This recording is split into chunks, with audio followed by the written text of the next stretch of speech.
اس کے علاوہ جو محمد بن عبد الوہاب نجدی کے عقائد تھے،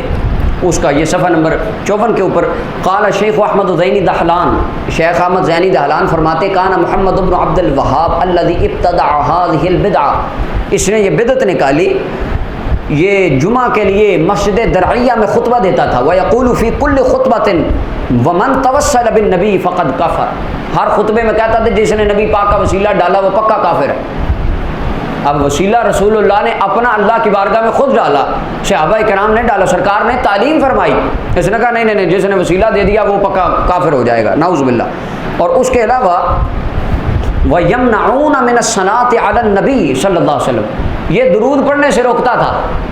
یہ میں نے کسی ساتھی سے پوچھا کہ آپ کا خوارج سے کیا اختلاف، کہتا ہے درود نہیں پڑھنے دیں۔ اس کی بات ایک جگہ تک ٹھیک تھی کہ واقعی یہ درود پڑھنے سے روکتا تھا، علی المنائر بعد الاذان، اذان کے بعد جو مکہ اور مدینہ کی مسجدوں میں مناروں پر کھڑے ہو کے مؤذنین درود پڑھتے تھے، اس نے اس پر پابندی لگا دی۔ حتی ان رجلا صالحا کان اعمی وکان مؤذنا، ایک نابینا آدمی جو اذان دیتا تھا اور بڑا نیک بندہ تھا، وصلی علی النبی صلی بعد الاذان بعد ان کان المنع منه لهم، انہوں نے جب روکا تو اس کے بعد اس نے پھر ایک مرتبہ اذان کے بعد رسول اللہ پہ درود پڑھ دیا۔ فاتوا به الی محمد ابن عبد الوہاب، اس کے چیلے پکڑ کے اس کے پاس لائے، اس نے کہا آپ نے حضرت صاحب فتویٰ دیا تھا کہ درود پڑھنا تو حرام ہے اذان کے بعد، حالانکہ صحیح مسلم کی روایت ہے رسول اللہ فرماتے جب اذان پڑھ لو تو مجھ پہ درود پڑھا کرو۔ تو وہ اس مؤذن نے اس حدیث پر عمل کرتے ہوئے درود پڑھا، اس نے کہا حضرت صاحب آپ کا فتویٰ تھا نہیں پڑھنا، اس نے پڑھ لیا ہے حدیث پہ عمل کرتے ہوئے۔ فامر به ان يقتل، اس نے کہا ہاں اس نے میرا فتویٰ نہیں مانا، اس کو قتل کر دو۔ فقتل، اور اس نابینا مؤذن کو صرف اس جرم میں شہید کر دیا گیا کہ وہ اذان کے بعد رسول اللہ پہ درود پڑھتا تھا۔ یعنی اس طرح کی انہوں نے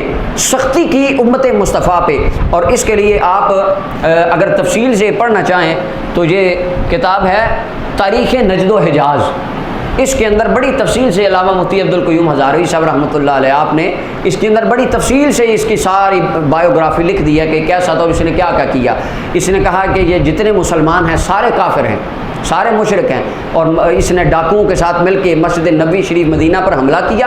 اور مسجد نبی شریف مدینہ طیبہ کی خواتین کو لونڈیاں بنا لیا۔ اس نے کہا کہ یہ کافر ہیں اور کافروں کی بیویاں حلال ہوتی ہیں، اور مال مسجد نبی شریف کے فانوس اور دیگر آقا کریم علیہ السلام کے جتنے تبرکات تھے وہ لوٹ کر لے گیا اور ان کو ضائع کافی حد تک اس نے کر دیا۔ اس نے کہا یہ سارا شرک ہو رہا ہے ادھر۔ یعنی اس طرح کے اس بندے کے عقیدے تھے، اور کہتا تھا توحید کو جتنا میں جانتا ہوں کوئی جانتا ہی نہیں ہے۔ یہ اس کی کتاب ہے کتاب التوحید، یہ دارالسلام مکتبہ لاہور سے چھپی ہے،